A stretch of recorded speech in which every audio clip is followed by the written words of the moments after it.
नमस्कार। इस दिल से के एपिसोड में हम बात करेंगे जो बिहार में इलेक्शन होने वाला है अक्टूबर नवंबर में इसी साल, उसके बारे में बात करेंगे। इसलिए बात करेंगे कि जो चुनाव आयोग है उन्होंने ये तय किया है कि इलेक्शन के पहले उन्हें एक special intensive revision electoral roll का करना है। मतलब कि जो आपका इलेक्टरल रोल है उसमें वो चाहते हैं कि नए तरीके से उसको बनाया जाए। ये इसको बोलते हैं स्पेशल इंटेंसिव रिवीजन।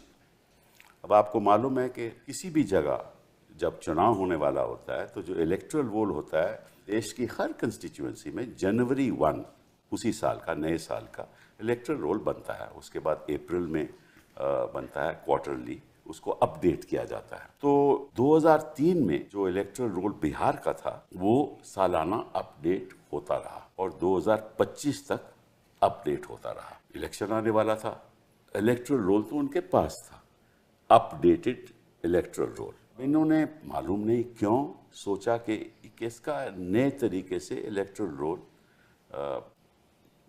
एक तरीके से बनाया जाए, जिसको ये बोलते हैं स्पेशल इंटेंसिव रिवीजन। संविधान के मुताबिक हर नागरिक हिंदुस्तान का उसको वोट देने का हक है और जो भी 1950 के बाद पैदा हुआ है हिंदुस्तान में वो हिंदुस्तान का नागरिक है। और एक कानून बनाया गया सिटीजनशिप एक्ट, जिसके अंतर्गत अगर आप 1987 से लेकर 2003 में पैदा हुए हो तो आपके जो माता पिता हैं उनमें से एक भी हिंदुस्तान का सिटीजन या नागरिक हो तो आप नागरिक रहेंगे।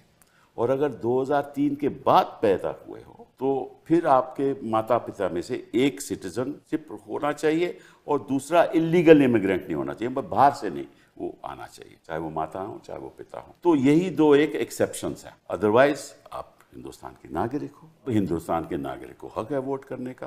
कहाँ वोट करेगा?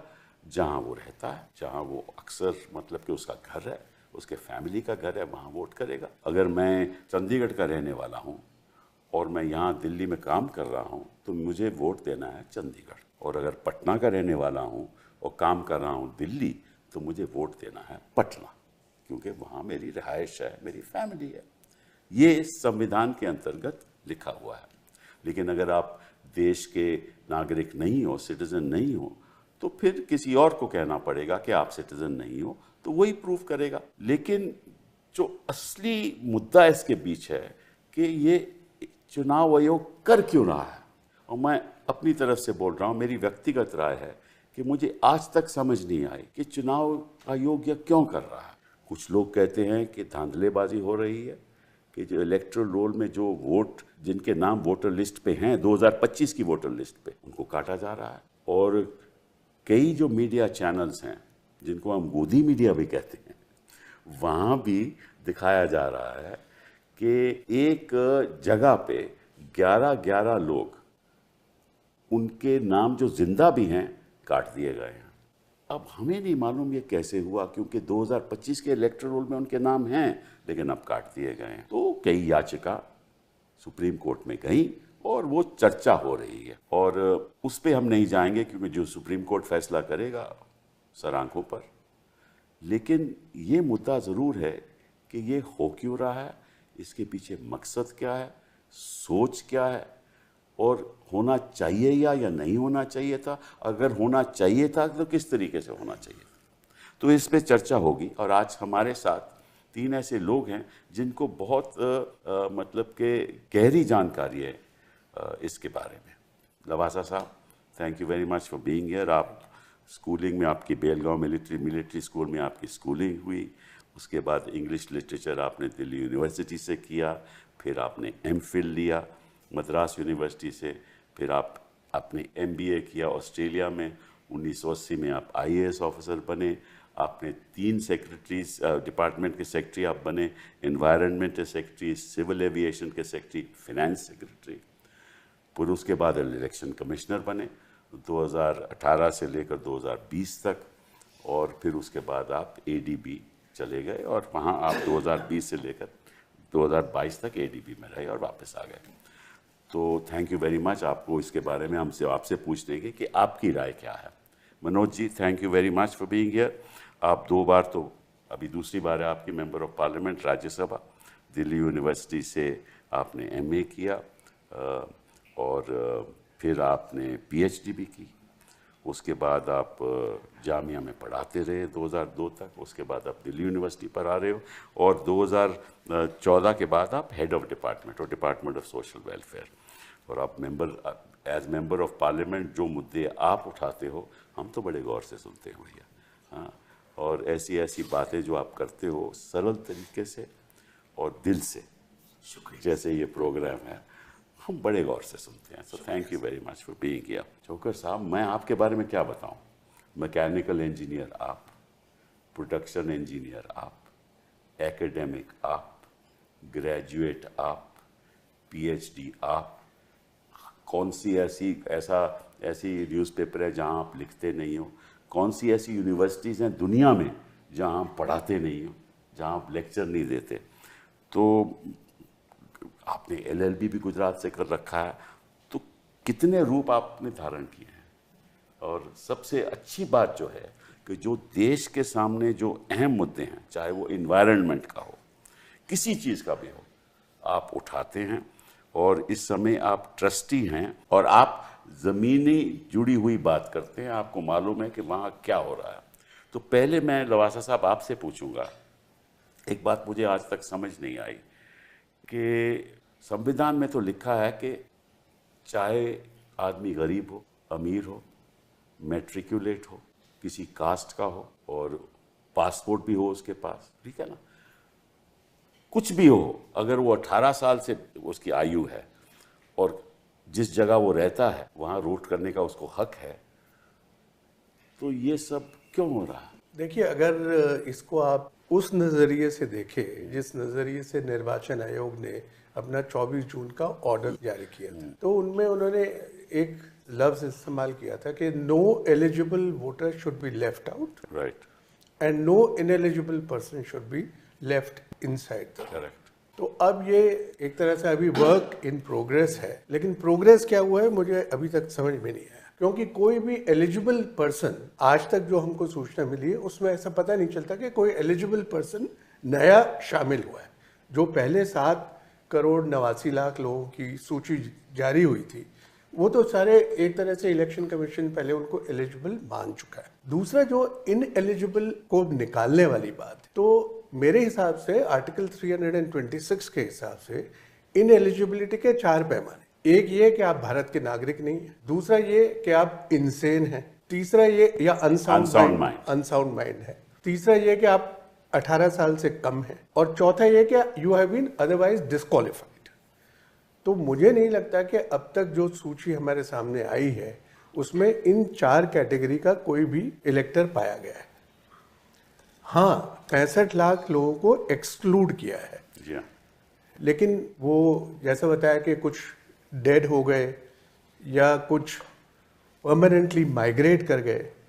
तो जो चीज़ मुझे अभी तक समझ में नहीं आई कि ये जो प्रक्रिया बनाई थी एसआईआर की, उस प्रक्रिया में according to the notification of the election commission जो प्रोसीजर था वो ये था कि एक फॉर्म, एन्यूमरेशन फॉर्म, इंफॉर्मेशन जो इलेक्शन कमीशन के पास है उसके आधार पर एक डाउनलोड या प्रिंट किया जाएगा और वो इलेक्टर को दिया जाएगा। ये बीएलओ की जिम्मेदारी। दूसरा स्टेप उसमें लिखा था कि बीएलओ उनसे जाके वो फॉर्म वापस ले लेगा, दस्तखत करा के और फोटो चिपका के, और अगर कोई डॉक्यूमेंट्स उनको देना है तो वो भी उसके साथ दे सकता है। और अगर एक राउंड में नहीं लिया जाता तो दूसरे राउंड में जाके कलेक्ट करेगा। तो इस पूरी प्रक्रिया में there was nothing like a survey. तो ये कैसे पता चला कि ये लोग परमानेंटली माइग्रेट कर गए या ये इनकी मृत्यु हो गई या इनकी मृत्यु हो गई? तो ये एक ग्रे एरिया है जो मुझे इस प्रोसीजरल एस्पेक्ट से समझने में थोड़ी कठिनाई हो रही है। और इसीलिए मुझे लगता है कि ये जो पूरा प्रोसीजर अपनाया गया है इसको फिर चेंज भी कर दिया कि आप पहले स्टेज में फॉर्म्स बिना असाइन किए हुए ले लीजिए, चाहे डॉक्यूमेंट्स कोई दे या ना दे। तो जाहिर है कुछ महसूस किया होगा कि भाई बड़ी दिक्कत आ रही है लोगों को, लेकिन अभी भी मैं ये देखता हूँ कि जो स्टैटिस्टिक्स पब्लिक डोमेन में दी जाती है। जैसे पहले इलेक्शन कमीशन रोज एक प्रेस रिलीज देता था कि आज हमारे पास इतने फॉर्म साइन होके आ गए, इतने हमने अपलोड कर दिए। 1 अगस्त के बाद जब से ड्राफ्ट इलेक्टोरल रोल बना है, अब भी कुछ स्टैटिस्टिक्स आती हैं, लेकिन अभी भी ये स्टैटिस्टिक्स नहीं आती कि जो 7 करोड़ 24 लाख एन्यूमरेशन फॉर्म भरे गए हैं, उनमें से कितने ऐसे लोग हैं जिन्होंने डॉक्यूमेंट्स नहीं दिए थे, और डेली बेसिस पे क्या लोग डॉक्यूमेंट्स दे पा रहे हैं या नहीं दे पा रहे हैं। मुझे लगता है ये बहुत ज़रूरी है इस बात को समझने के लिए कि जो फेट है वोटर्स का, इलेक्टर्स का, वो क्या होगा। एक 65 लाख का तो एक नज़ारा सामने आ गया कि वो तो है ही नहीं रोल में। अब आज ऑर्डर हुआ है सुप्रीम कोर्ट का कि उसको वेबसाइट पे और पब्लिकली डिस्प्ले किया जाए, लेकिन इन 7 करोड़ 24 लाख में से भी जो डॉक्यूमेंट नहीं दे पाएगा उसका क्या फेट होगा, ये एक सवाल। मैंने ये सवाल उठाए नहीं, इसलिए नहीं उठाया, मैं सबसे पहले आपसे पूछना चाहता था कि इसकी ज़रूरत क्या बनी, क्यों हुई। ये पूछ सबसे जो अहम सवाल है कि ये ज़रूरत क्यों हुई कि हमें एक स्पेशल इंटेंसिव रिवीजन करना चाहिए रोल का, ये पता चला आपको? नहीं, मैंने जैसे यही कहा कि मैं तो जो उन्होंने लिखा है उस नहीं बट अगर कोई चाहता है कि भाई जो 2003 से लेकर 2025 तक तो कई चुनाव हो गए, बिहार की असेंबली के चुनाव हो गए, पार्लियामेंट के चुनाव हो गए, तब तो इलेक्टोरल रोल ठीक था। मैं ये सवाल मैं इसलिए पूछ रहा हूँ आपको कि तब तो कोई दिक्कत नहीं थी इलेक्टोरल रोल की, तो 25 में क्या दिक्कत आ गई? तो ये जो सारे उद्देश्य इलेक्शन कमीशन ने कहे हैं, मेरे हिसाब से बिना स्पेशल इंटेंसिव रिवीजन के इन उद्देश्य को पूरा किया जा सकता था। तो फिर क्या जरूरत थी स्पेशल इंटेंसिव रिवीजन की? अगर कानून के अंतर्गत किया जा सकता है फिर इसकी जरूरत क्या थी? अब मेरे मन में ये सवाल उठता है। नहीं, तो ये सवाल जायज है ना, जायज है, लेकिन इंटेंशन जो उन्होंने डिक्लेयर की वो भी आपके सामने है। तो क्या इंटेंशन है मनोज जी? देखिए सर, लवासा साहब अंदर रहे हैं, जगदीप जी एक अरसे से इलेक्टोरल प्रोसेसेस को देख रहे हैं, और आप तो खुद कोर्ट में खड़े रह करके आपने दलीलें दी हैं अलग अलग वक्त में। मुझको लगता है कि एक डॉग विस्लिंग की कोशिश थी। अगर आप अंदाजा करें, इलेक्शन कमीशन ने नहीं कहा, लेकिन इलेक्शन कमीशन की इस कार्यशैली या कार्य पद्धति के बारे में जो बीजेपी स्पोक्स पर्सन बोल रहे थे, अगर हम आपत्ति दर्ज करते थे कि आप चाहते हैं कि बांग्लादेशी रहे, क्या ये जो डॉग विस्लिंग हमारी पॉलिटिक्स का एक अभिन्न हिस्सा हो गया। वो डॉग विस्लिंग मैं समझता हूं कि इंस्टीट्यूशनल कॉरिडोर को भी कई लेवल पर इंपैक्ट करता है। मैं एक छोटा वाकया शेयर करूंगा। शो से पहले जब हम लोग ऑल पार्टी डेलीगेशन में गए, उस दिन मुख्य चुनाव आयुक्त जी ने, उससे पूर्व उन्होंने एक बात कही थी कि मेरे कोई भी फैसले बिना कंसल्टेशन के नहीं होंगे पॉलिटिकल पार्टीज के साथ। संभवतः 20 वर्षों में ये सबसे बड़ा फैसला था और कोई कंसल्टेशन नहीं हुई। किसी एक पार्टी के प्रमुख से हुई हो तो अलग बात है, हम जैसी तमाम पार्टियों के साथ विपक्ष में कोई किसी से बातचीत नहीं हुई। दूसरी बात उन्होंने कही कि ये नया चुनाव आयोग है। जब हम कुछ आपत्ति दर्ज कर रहे थे, मैं जानता हूं आप सब तो हर चीज हिंदुस्तान में आजकल वो नया फ्रेज जोड़ करके आप कई सारी जो मैं कहूंगा कि जो लेजिटिमेसी तलाश रही हैं उसको नए के इस एडजेक्टिव में आप ढकने की कोशिश करते हैं। तीसरी चीज मैं कहूं कि एक अवसर पर उन्होंने कहा, खुद मुख्य चुनाव आयुक्त ने, कि क्या यह सच नहीं है कि 20% लोग बिहार के बाहर काम करते हैं। ये फैक्ट है, लेकिन इसमें एक प्रेजुडिस का एंगल है कि योर प्रिजम्पशन इज कि ये जो 20% बाहर हैं ये बिहार के वोटर नहीं होंगे। ये डुप्लीकेशन को लेकर के ये समझ मुझे स्पष्ट हुई।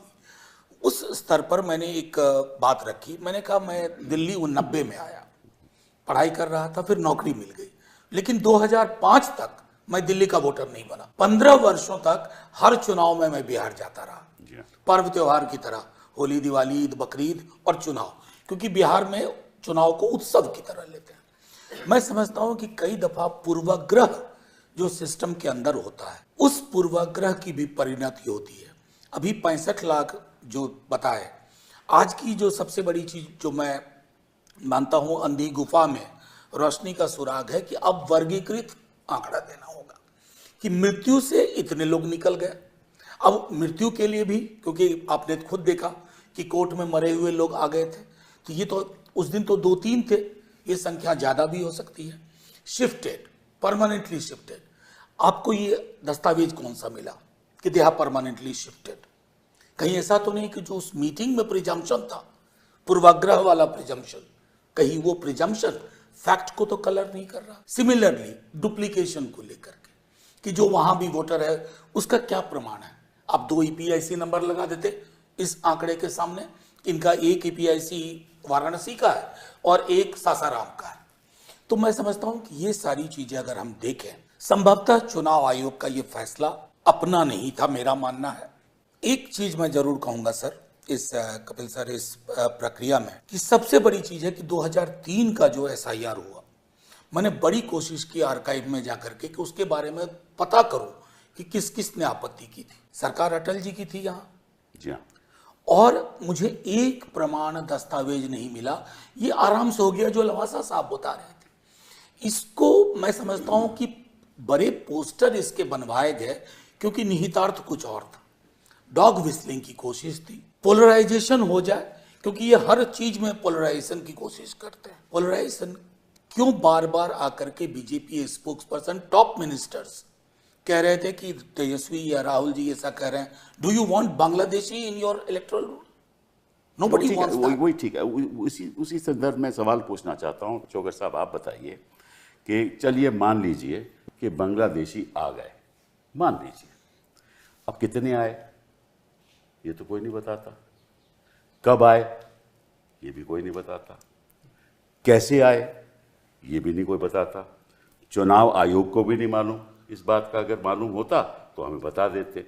तो इसका मतलब ये हुआ कि ये जो स्पेशल इंटेंसिव रिवीजन है, इसके पीछे ये सोच थी कि हम पॉलिटिकल नैरेटिव पेश करें कि बांग्लादेशी आए हैं, इसकी वजह से हम कर रहे हैं, हालांकि किसी को मालूम नहीं कि कितने बांग्लादेशी आए हैं। क्या यही इसके पीछे जो सोच थी? इसके पीछे सोच क्या थी मैं नहीं जानता। मैं ये जानता हूं कि जो 24 जून के नोटिफिकेशन का लवासा साहब ने जिक्र किया, उसमें 5 कारण लिखे हुए थे। अर्बनाइजेशन, एजुकेशन, माइग्रेशन, कुछ और एक था, और एक विदेशी नागरिक। 5 रीजन थे। जी हाँ। ये 5 रीजन तो मेरा अपना ख्याल है 2003 से पहले से चले आ रहे हैं। जी हाँ। ये कोई जून 2025 में तो नहीं हुए। जी हाँ। और ये जब लोकसभा का चुनाव 2024 में हुआ था तब भी एक वोटर लिस्ट थी। जी हाँ। उसको जनवरी 2025 में समरी रिवीजन किया गया, वो भी थी, उसमें भी नहीं था। हाँ, तो और अब जो 65 लाख लोगों के नाम काटे गए हैं जिन पे 3 दिन से झगड़ा हो रहा है, उसमें भी 3 कैटेगरी हैं, मृतक, परमानेंटली माइग्रेटेड और डुप्लीकेट रजिस्ट्रेशन। उसमें कोई बांग्लादेशी तो है नहीं। तभी तो कह रहा हूँ, वही वो मैं उसी का जवाब दे रहा हूँ कि बांग्लादेशी अभी तक तो कोई नहीं मिला। और मैं समझता हूँ अगर अब तक नहीं मिला तो अगर भगवान की मर्जी है अगले कल परसों में मिल भी सकता है, लेकिन मुझे इसका कोई लॉजिकल रीजन नहीं मैं ढूंढ सकता सिवाय इसके कि देयर इज अ पॉसिबिलिटी कि पहले हुआ कि वोट जोड़ो, उसके बाद कुछ और हुआ, फिर कुछ और हुआ, मल्टीपल चीज़ें हो रही हैं जो इलेक्शन कमीशन कर रहा है। मैं इलेक्शन कमीशन जो काम करता है उसको किसी पॉलिटिकल पार्टी से नहीं जोड़ता। जी हाँ। क्योंकि मैं पॉलिटिकली बिल्कुल न्यूट्रल तो अलग बात है, मैं तो बहुत दूर हूँ उससे। सही बात। मैं सब पॉलिटिकल पार्टियों से मुझे गिला है। इलेक्शन कमीशन तरह तरह के एक्सपेरिमेंट कर रहा है और उस सीरीज में ये एक और एक्सपेरिमेंट है कि कैसे किसी ने, मैंने टीवी पे सुना, ये कहा कि अब तक तो सुनते आए थे कि वोटर, जनता सरकार चुनती है, अब लग रहा है सरकार जनता को चुनेगी कि कौन वोट कर सकता है। तो ये ओनस जो शिफ्ट हुआ है ये कई तरीके से शिफ्ट हुआ है। आपको ये साबित करना पड़ेगा कि आप नागरिक हैं, आपको वोटर के रजिस्टर होने का अधिकार है, लेकिन आपको ये अधिकार मिलेगा कि नहीं मिलेगा ये ERO या AERO चूज करेगा।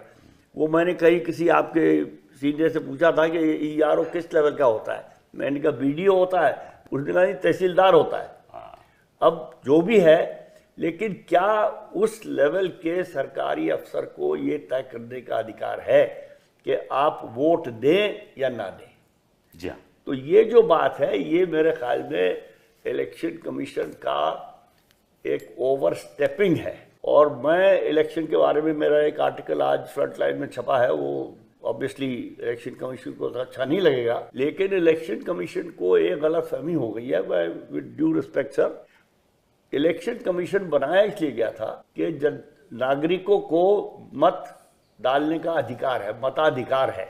उस मताधिकार को कैसे इम्प्लीमेंट किया जाए, वो फैसिलिटेट करने के लिए सुकुमार सेन ने, जो पहले सीईसी थे, उन्होंने सिंबल का इजाद इसीलिए किया था कि अनपढ़ लोग हैं, पढ़ नहीं सकते, तो सिंबल बना दो। तो वोटर्स को वोट डालना आसान करना था। अंग्रेजी में इसको कहते हैं, election commission is a service organisation, it is not an enforcement agency.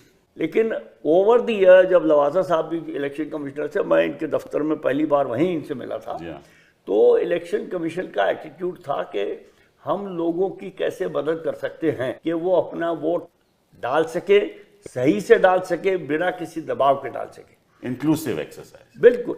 और हमारे बहुत झगड़े हुए इलेक्शन कमीशन से, क्योंकि हम भी यही कर रहे थे। हम उस वक्त कह रहे थे क्रिमिनल्स को बाहर निकालो, वो तो खैर अभी भी कह रहे हैं, लेकिन वो बढ़ते जा रहे हैं, वो दूसरी बात है। तो इलेक्शन कमीशन का एटीट्यूड कुछ बदल गया है।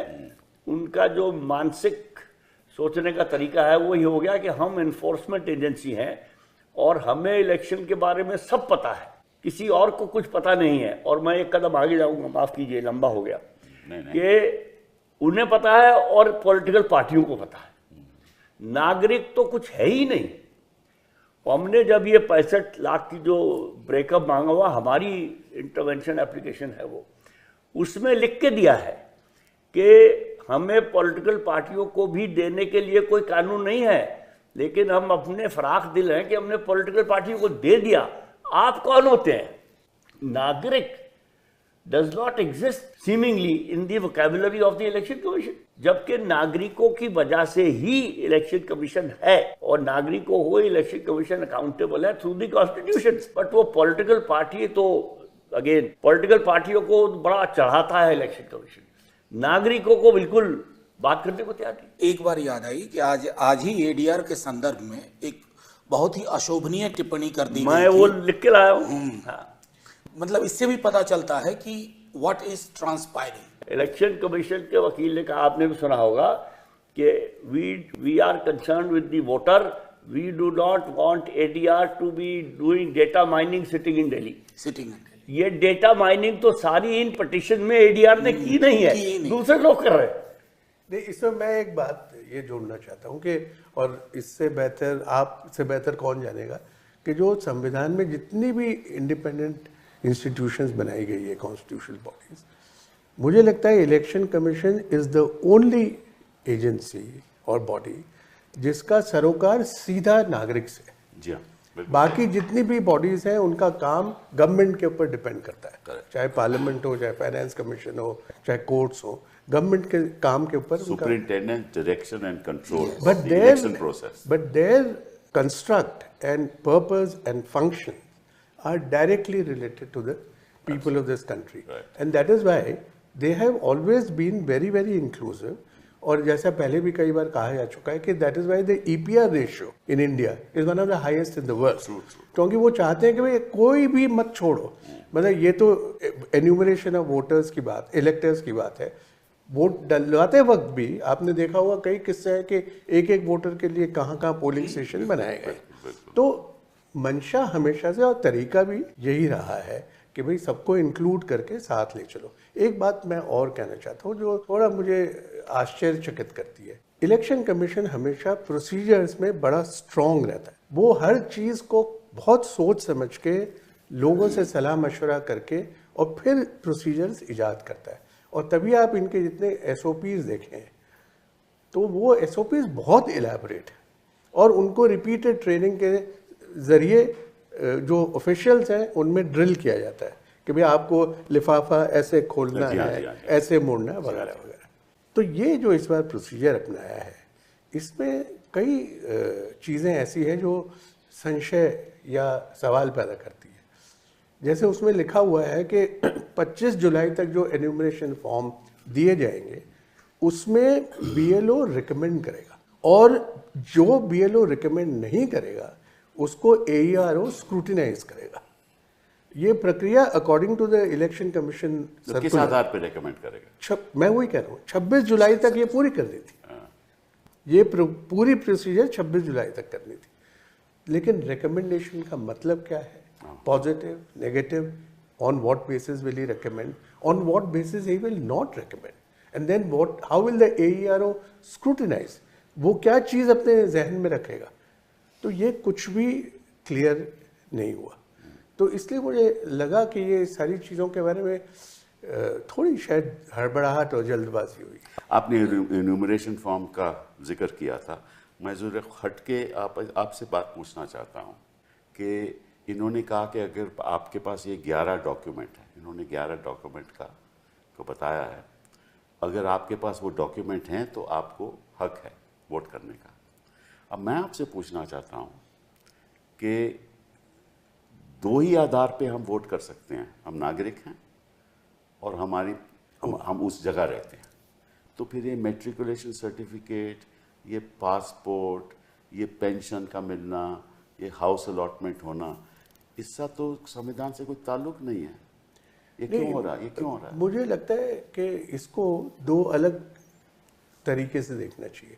जो eligibility to be a elector, वो तो आर्टिकल 326 बता देता है कि अगर आप ये पैमाना पूरा करते हैं आप एलिजिबल। वो सेक्शन 19 ऑफ दी 1950 एक्ट कहता है कि अगर आप उस जगह रहते हो और आप नागरिक हो तो आप वोट करोगे। मैं I am coming to that, that is eligibility to be enrolled as an elector. Correct. But आप कहाँ वोट करेंगे, That's right. उसमें ऑर्डिनरी रेसिडेंस का एंगल है, और ऑर्डिनरी रेसिडेंस को इस्टेब्लिश करने के लिए अलग अलग तरीके हैं जो कि अपनाए जाते हैं।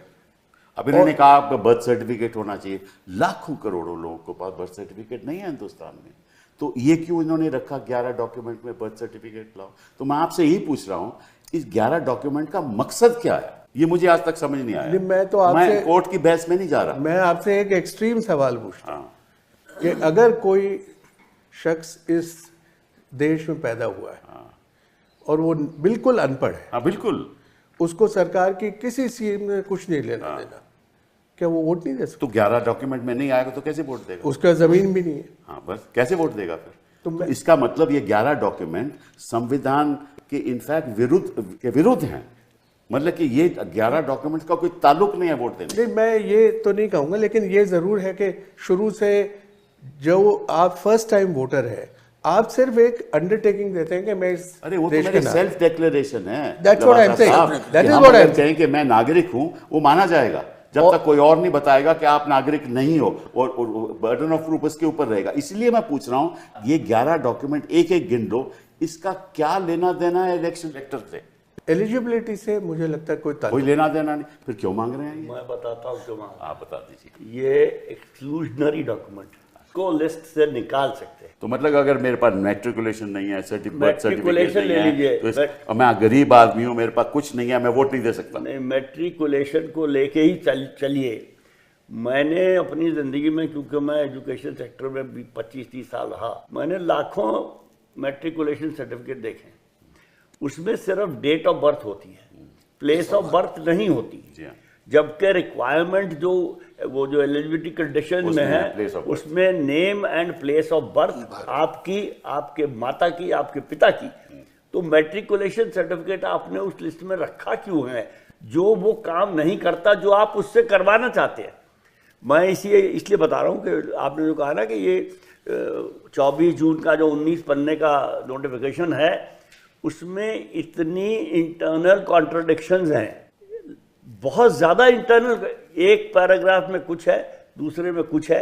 एक पैराग्राफ में लिखा है कि because the technology allows we will now upload all the numeration forms on the ECI net.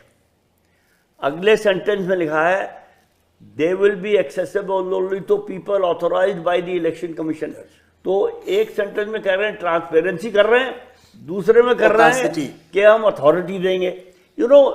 दो consecutive sentences are mutually contradictory। उसमें ऐसे बहुत इंस्टेंसेस है। आई वो शॉक्ड। मैं भी समझता हूँ आप जो कह रहे हैं इलेक्शन कमीशन ने ये, और मैं तो इलेक्शन कमीशन में जो कुछ परमानेंट लोग हैं उनको भी जानता था पहले ज़माने में। यू आर राइट, वो हर चीज़ को इतनी डिटेल में करते हैं कि इट इज़ पेनफुल। ये तो किसी ने बैठ के 2 दिन में या 1 दिन में चलो बना दो जो मर्जी, और ऐसी सी चीज़ें लिखी हैं जिनका रियलिटी से कोई ताल्लुक ही नहीं। मनोज जी, मैं आपसे पूछना चाहता हूँ एक छोटी सी बात कि भाई आपकी शादी हो गई, जो आपकी बीवी है वो किसी और कंस्टिट्यूएंसी के उनके माता पिता हैं, ठीक है ना, या स्टेट के बाहर भी है, दिल्ली में है, हाँ, तो वो बेचारी क्या करेगी, वो कहाँ से लाएगी सर्टिफिकेट? सर देखिए, आप मुझे बताइए कैसे होगा? नहीं सर, ये मैं समझता हूं ना कि ये प्लान्ड क्योस था। This chaos was deliberately created not with the intent of including people but with the intention of excluding people.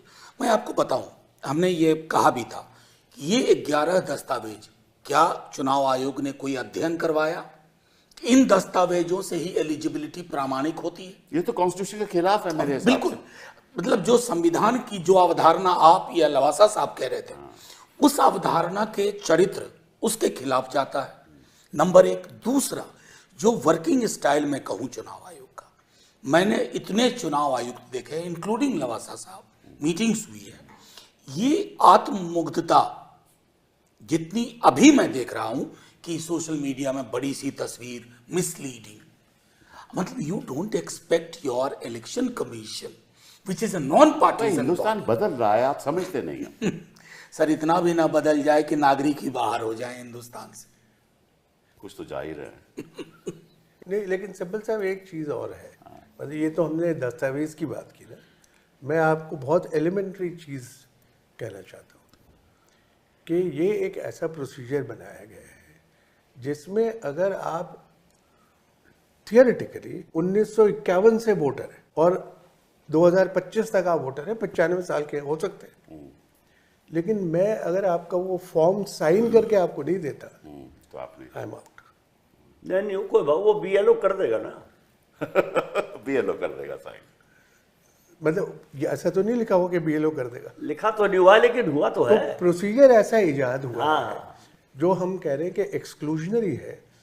मतलब एक clerical process can override a constitutional right. That's the problem, that is the problem.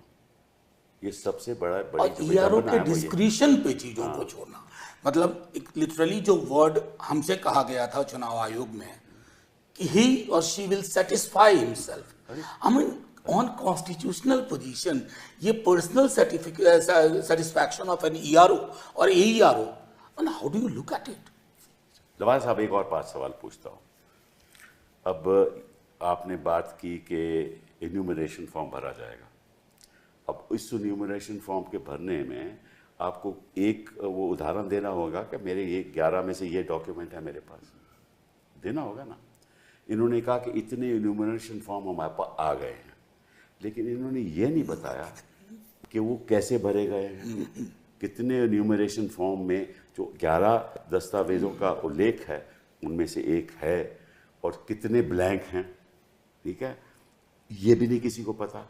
तो ये जो बातें हैं ये तो चुनाव आयोग के पास है ना, और उस बेचारे नागरिक को जिससे इन्होंने इन्यूमरेशन फॉर्म कहते हैं लिया है, उस बेचारे को मालूम ही नहीं, क्योंकि इनको कोई रसीद भी नहीं दी गई, रसीद भी नहीं दी गई। तो इसका मतलब वही जो बीएल है वही तय करेगा, वही तय करेगा ना। मतलब कि आप 65 लाख की बात छोड़ दो, जब फाइनल वोटर लिस्ट पब्लिश होगा 30 सितंबर में पब्लिश होगा, तो इसका मतलब ये हुआ कि वो इन्यूमरेशन फॉर्म जो सही तरीके से भरे नहीं हुए वो सब नागरिक बाहर हो जाएंगे। लेकिन सिब्बल साहब, इसको है ना हमको थोड़ा पर्सपेक्टिव में देखना चाहिए जी हाँ। कि ये जो इतना भी रिवीजन का काम है, चाहे समरी रिवीजन, इंटेंसिव रिवीजन, होता इसी मशीनरी के द्वारा है हमेशा। इन्यूमरेशन फॉर्म तो कभी होता नहीं। ये एक नया मैं यही इसी की तो बात कर रहा हूँ। सो ये मैं वही कह रहा हूँ कि ये सारा जो काम होता है इलेक्ट्रल रोल बनाने का, रिवाइज करने का, इंटेंसिव, स्पेशल, समरी, व्हाटएवर, करती यही मशीनरी है। लेकिन जब आप अचानक कोई इतनी कॉम्प्रिहेंसिव, बड़ी कॉम्प्रिहेंसिव एक्सरसाइज कर रहे हैं, तो मुझे लगता है उसके लिए तैयारी की बहुत ज़रूरत है। और इस तरह की जो प्रेशर्स और खामियां जो हमारे सामने आ रही है, वो डील हो सकती हैं अगर आप इत्मीनान से हर चीज़ को सोच समझ के सलाह मशवरा इसमें करके। कितनी देर लगनी चाहिए वाकई में? आप शुरुआत जैसे कह रहे हैं ये डी नोवो है, मतलब कि ये जैसा पहले 1950 के बाद जो पहला इलेक्टोरल रोल बना, ऐसा हम करने जा रहे हैं। इनकी मन कहते तो ये है ना, ठीक है ना। अगर ऐसा होना चाहिए तो कितने अरसे में ये बात होनी चाहिए? मतलब कि 6 महीने, 1 साल पहले, 2 साल पहले?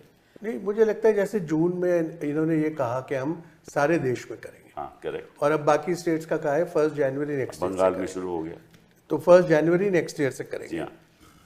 तो 6 महीना एक समय है जिसके अंदर आप तैयारी कर सकते हैं। आप लोगों को बताइए कि भाई हम आपसे ये उम्मीद करते हैं कि आप ये दस्तावेज हमको देंगे, और अब आपके पास इतना समय तो है। उसमें हाउस टू हाउस सर्वे होगा अगर नए तरीके से आप इलेक्टोरल रोल? मतलब हमेशा से तो हाउस टू हाउस सर्वे ही होता है ना, और मशीनरी जाती है लोगों के तो पास। इसका मतलब हुआ कि जो इलेक्टोरल रोल 2025 के है इनके पास है, ये हाउस टू हाउस गए होंगे। इस बार तो प्रोसीजर में नहीं था ना, लेकिन नहीं, जो वो तो कहते हैं हमने इंक्वायरी की, कैसे नहीं इनको पता चला कि इतने लोग मरे हुए हैं? मैं आपसे वही अर्ज कर रहा हूँ। शुरू में मैंने यही अर्ज किया कि उस प्रोसीजर में ये नहीं लिखा कि BLO will arrive at a conclusion or give a finding based on his survey. वो ये नहीं लिखा। तो then ये हाँ सर ये कब फाइनल लिस्ट आने वाली है? 30 सितंबर। हाँ, and I am very sure उससे 1 हफ्ता पहले या 30 के आसपास इलेक्शन नोटिफिकेशन होगा बिहार का। Just look at the timing. अगर उसमें ऑब्जेक्शन है, कहाँ जाएंगे? Those who are not included, what will they do? नहीं वो तो फिर एक प्रोसीजर होता है ना, ये तो कानून के अंदर लिखा हुआ है। लेकिन कि अक्टूबर अगर के objection महीने होगा, अक्टूबर के आपका महीने में नाम फ्रीज भी- हो जाएगा, हाँ, लिस्ट hearing वुड बी होगा। फ्रोजन। प्रॉब्लम उसमें hearing है। नहीं, इनका जो सवाल है मनोज जी का कि 30 सितंबर को इलेक्टोरल रोल फ्रीज हो जाएगा, बिल्कुल। और अगर 29 सितंबर को इलेक्शन का नोटिफिकेशन हो गया, then supreme court can not intervene. वो तो मुझे मालूम है ना, वही मैं कह वही कह रहे हैं। उसमें फिर पोटेंशियल नहीं, पर डिसएनफ्रेंचाइजमेंट ऐसा के नहीं होगा, ऐसा नहीं होगा ना। Let's क्योंकि जब तक आपका फ्रीज नहीं होगा तब तक कोई नोटिफिकेशन नहीं होगा। इलेक्शन कमीशन नहीं तो नोटिफिकेशन देना है, तो वो नहीं इसीलिए- हो सकता, वो नहीं हो सकता। नहीं, अच्छा, लेकिन चलिए- वो that's an academic thing, I don't देखिए, थिंक। बहुत सी चीजें हो गई हैं जो हम सोचते थे नहीं हो सकती। नहीं, और आपने जो कहा ना वो कि on what basis with the satisfaction, वो ये मेरे पास उसका एक्सेप्ट है, period of claims and objections, item 5B, in case ERO/AERO doubts the eligibility of the proposed elector, in parentheses, due to non-submission of requisite documents or otherwise. ये otherwise जो है, this is a all-inclusive Open. clause. बिल्कुल। Open. They'll say doubtful. नहीं, कुछ नहीं, otherwise they will doubt, then he or she will start a suo motu inquiry, issue notice to such proposed elector as to why his or her name should not be deleted, based on field inquiry documentation or otherwise. ERO shall decide on the inclusion of the proposed electors in the final electoral rolls. आगे सुनिए, in each such case, ERO shall also pass a speaking order.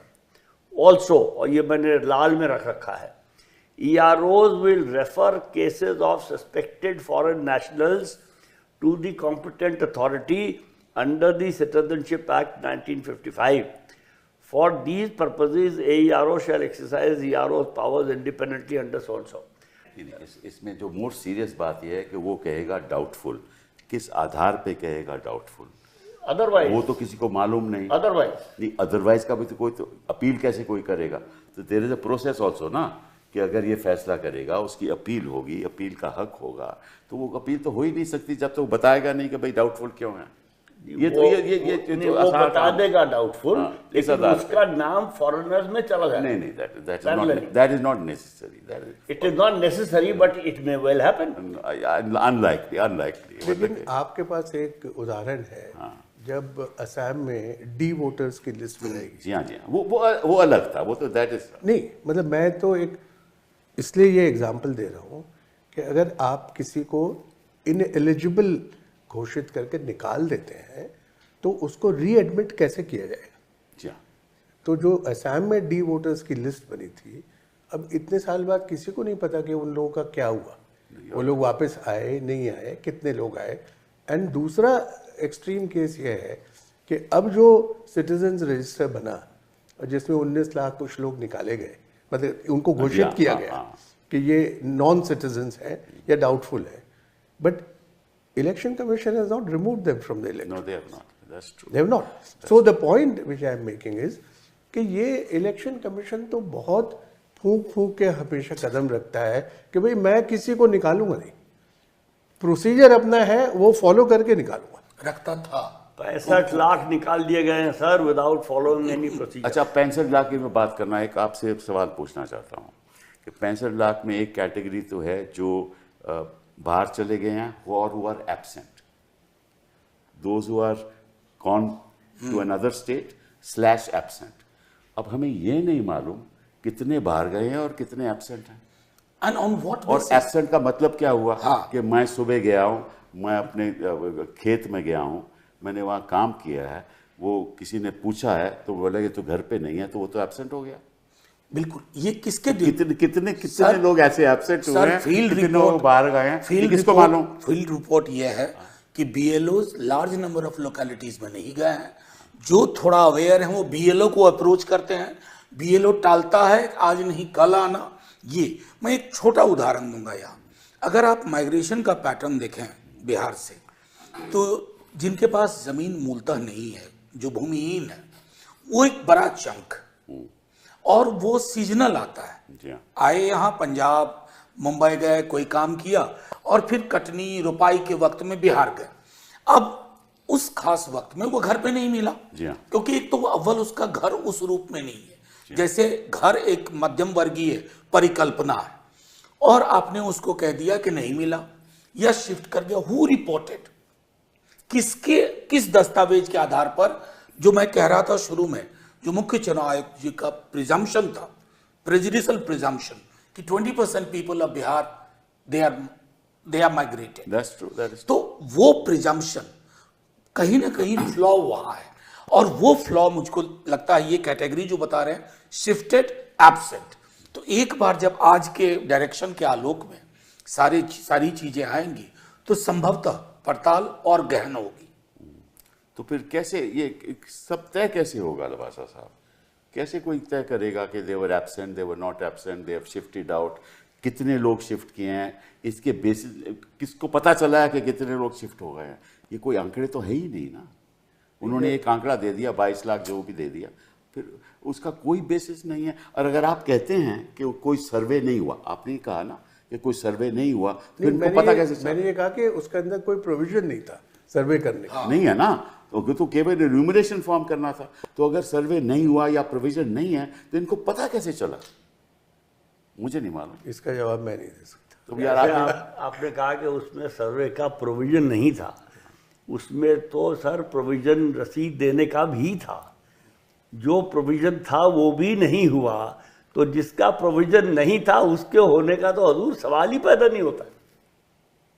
तो ये तो बड़ी गंभीर बात है। बिल्कुल गंभीर बात है, और मुझे लगता है थोड़ी अफसोसजनक बात है कि चुनाव आयोग और जो चुनाव आयुक्त हैं उनका स्टेटस सुप्रीम कोर्ट के जजेस के बराबर है।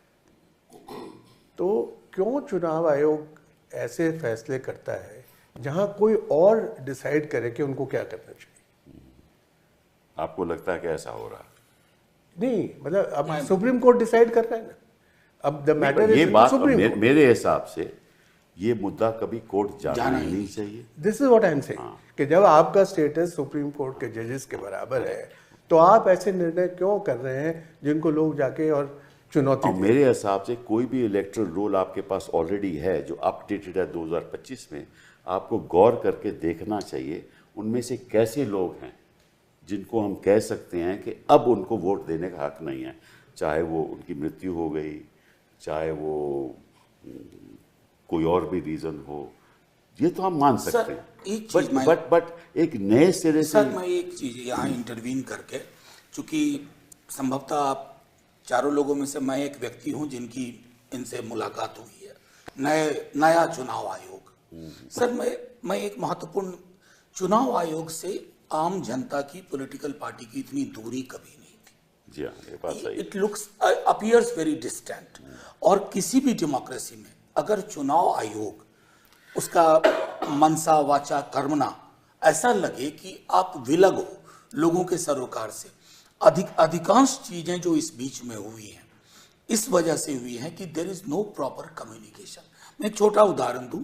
जब हम लोग गए थे मिलने तो पहले ये क्या कहा गया कि you are not authorized to represent your party. ये आज तक मैं नहीं जानता हूं। मैं लवासा साहब क्यों नहीं, आप नहीं हो रहे पार्टी प्रेसिडेंट या व्हाटएवर। ये बाकायदा कहा गया। कांग्रेस के लोगों ने भी इस बात को उठाया। वो बाहर बैठे। हाँ, कुछ लोग बाहर बैठे। और ये मतलब इस तरह का रिजिड स्टैंस जिसको मैं अहंकार, हमारे साथ तो कभी भी नहीं हुआ। नहीं, मैं बता रहा हूं सर, मैं सांसद नहीं था। एज ए यूनिवर्सिटी प्रोफेसर मैं ईमेल लिखता था। I used to get an audience in election commission. लेकिन इस बार जो हमने देखा तब वो बात पता चलती है जिसका आप कह रहे थे। कहीं ना कहीं लग रहा है कि सर पृष्ठभूमि में जो फैसले लिए जा रहे हैं उस पृष्ठभूमि के फैसले का असर चुनाव आयोग की कार्यशैली की अग्रभूमि में दिख रहा। तो इसका मतलब ये हुआ कि किसी तरीके से भी चुनाव जीतना है। हाँ। और साथ इलेक्शन कमीशन का अगर मिल जाए। मैं बेसिकली कहना नहीं चाहता था। मैं सोते जागते भी चंडीगढ़ के मेयर की आंखें, मेयर के चुनाव में आपने देखा वो उनकी वो आंखें मुझे हॉन्ट करती हैं आज भी, क्योंकि वो आंखें प्रतीक हैं। It's a metaphorical representation where we have reached. क्योंकि ये जो हो रहा है इसका कोई रैशनल तो है ही नहीं। Just to be the devil's advocate, आपने कहा कि ये मामला तो सुप्रीम कोर्ट जाना ही नहीं चाहिए। बिल्कुल नहीं चाहिए। तो इलेक्शन कमीशन कहेगा हम थोड़ी लेके गए, ये लोग हैं जो देश में जाना इसलिए नहीं चाहिए था कि इलेक्शन कमीशन का कर्तव्य है कि हिंदुस्तान का कोई ऐसा नागरिक को ऐसा ना हो कि वो वोट ना दे पाए। वही तो मैंने कहा उनकी मानसिकता में कुछ फर्क हुआ है। जब से लवासा साहब वहां थे रफली उसी टाइम पीरियड से FIMSS हो। हमने कभी सवाल नहीं पूछा। ये was an election commissioner, but उस वक्त हम पहले ये होता था कि हम हर चीफ इलेक्शन कमिश्नर जो नया आता था we used to make a courtesy call, क्योंकि हम क्लोजली काम करते थे। हम उस वक्त के मुख्य चुनाव आयुक्त सर से मिलने गए। उनसे मिलने के बाद हम लवासा साहब से मिले। तो वो ही टाइम पीरियड था जब से ये ट्रांजिशन शुरू हुआ था। और ये जो मैं कह रहा हूं कि election commission has stopped thinking of itself as a service organisation, it has become an enforcement agency. आप जो लुक एक कम से कम पहले था ना कि शेर व शायरी में जवाब देते थे गंभीर प्रश्नों का एक व्यक्ति विशेष, और अब उसका रिप्लेसमेंट हो गया मिसलीडिंग। तो ये इसका जो वीडियो होगा यूट्यूब पे वो भी मिसलीडिंग होगा। मेरे 2-3 यूट्यूब के वीडियो जिनमें मैं बात करता हूँ वो मिसलीड हो गए। पर मैं देखो ऐसा है, हम भी राजनीति में अब लगभग 30 साल। आप तो अभी भी हैं। नहीं, मैं कितने साल हो गए अब। हाँ। तो मैंने तो देखा है कि चुनाव आयोग का रवैया 2014 से पहले कुछ और था और अब कुछ और है। सिंपल साहब, एक चीज़ मतलब अगर हम विचार करें कि, और आपने तो बहुत देखा है चुनाव आयोग, कि चुनाव आयोग के कितने ऐसे फैसले हैं जिससे इतनी ज़्यादा कंट्रोवर्सी। एग्जैक्टली, कोई ऐसा नहीं, कभी आज तक नहीं। तो मुझे नहीं लगता कि वोटर लिस्ट के प्रति बाकी कंट्रोवर्सीज हुई हैं। नहीं, चलिए होती है कंट्रोवर्सी, तो अगर वो फैसला करेंगे जो कुछ जो भी लोग अफेक्टेड हैं या जिनको लगता है कि भाई इन्होंने इंसाफ नहीं किया, they will feel affected. But लेकिन ऐसा कभी नहीं। इतना फ्यूरोर, वो भी एक प्रोसीजरल मैटर, ये किसी एक इंडिविजुअल के खिलाफ कोई। सही बात। इसमें नुकसान चुनाव आयोग का हुआ है, ईमानदारी से। नुकसान तो लोकतंत्र का है। लोकतंत्र, मैं जोड़ रहा था चुनाव आयोग, लोकतंत्र, क्योंकि घर घर ये बात पहुंच गई है कि चलिए मैं किसी पार्टी में हूं लेकिन चुनाव आयोग, मतलब ये बिला वजह नहीं है सर। CSDS की सर्वे लोकसभा चुनाव के दौरान आई थी तकरीबन 50 से ऊपर प्रतिशत लोगों का भरोसा नहीं था। Yeah. और मेरा मानना है आज की डेट में अगर वो सर्वेक्षण फिर हो तो संभवतः 3/4 के ऊपर प्रतिशत जाए। ये जनता का भावना ही यही है। हाँ? कि हम इनको बिलीव नहीं करते। ये जनता के बीच है। एक चीज जिसको हमने छुआ नहीं, शायद आपको लगता होगा, उसकी यहाँ जरूरत नहीं है, अगर हो तो बता दीजिएगा। इलेक्शन कमिश्नर्स की अपॉइंटमेंट, उस पे हम गए कोर्ट ने ऑर्डर दिया, जो कानून बना वो कोर्ट के ऑर्डर की स्पिरिट के खिलाफ था। जब वो हियरिंग हो रही थी तो एक इलेक्शन कमिश्नर की अपॉइंटमेंट हो गई 24 घंटे में। कोर्ट ने लिखा कि we are mystified by the lightning speed of this appointment, और फिर वो जजमेंट आया, उस जजमेंट को पार्लियामेंट ने पलटा। इलेक्शन कमीशन केवल ये थोड़ी ना इंस्टीट्यूशन है, कई इंस्टीट्यूशन में ऐसा हुआ, सीबीआई में ऐसा हुआ। देखिए सीबीआई और इलेक्शन कमीशन में थोड़ा सा, I agree with you, but CBI is a statutory institution, election commission is constitutional. That's true.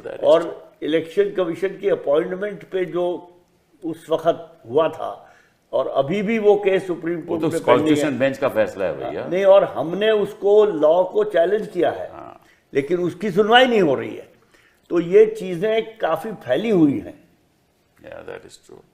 लेकिन एक चीज है चोकर साहब कि no process can guarantee the desired outcome. ठीक बात है आपकी। तो जो जितने पहले चुनाव आयुक्त अपॉइंट हुए हैं वो तो प्योरली सरकार ने किए थे, लेकिन हम बाय एंड लार्ज ऐसे विवाद तो कभी नहीं हुए। जैसे आप कह रहे हैं कि भाई जो इमेज है इलेक्शन कमीशन की हमेशा से अच्छी रही है, तो प्रक्रिया कोई भी हो व्यक्ति विशेष के ऊपर बहुत निर्भर करता है।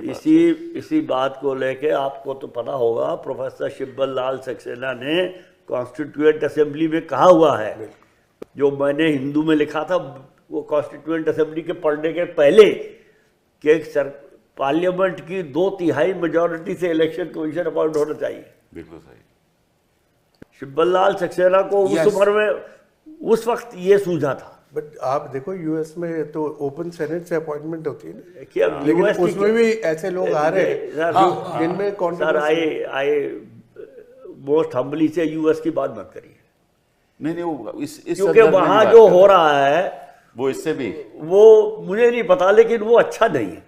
मैं वही कह रहा हूँ इवन कि वहाँ जो ओपन सिस्टम है, कई लोग ये दुहाई देते हैं कि भाई वहाँ देखो छोटी छोटी पब्लिक अपॉइंटमेंट्स के लिए सेनेट में आपको जाना पड़ता है, वहाँ ग्रिलिंग होती है, आप जवाब देते हो, लाइव टेलीकास्ट होता है, and then people are appointed. देखिए, लेकिन कोशिश तो करनी चाहिए कि जहाँ तक हो सके हम कोशिश करें कि सिस्टम ऐसा बनाएं कि आउटकम ठीक हो, लेकिन जब सिस्टम ऐसा ही है ऑब्वियसली आउटकम गलत हो। मैं समझता हूं कि जो इलेक्शन प्रोसेस है that is the basic structure of our constitution. Without a clean electoral process, right, you can't have democracy. You can not. तो उसी में आप खोट डाल दोगे, उसी में आप ये धांधलेबाजी करोगे, तो फिर लोकतंत्र का क्या होगा? और that is the foundation of democracy.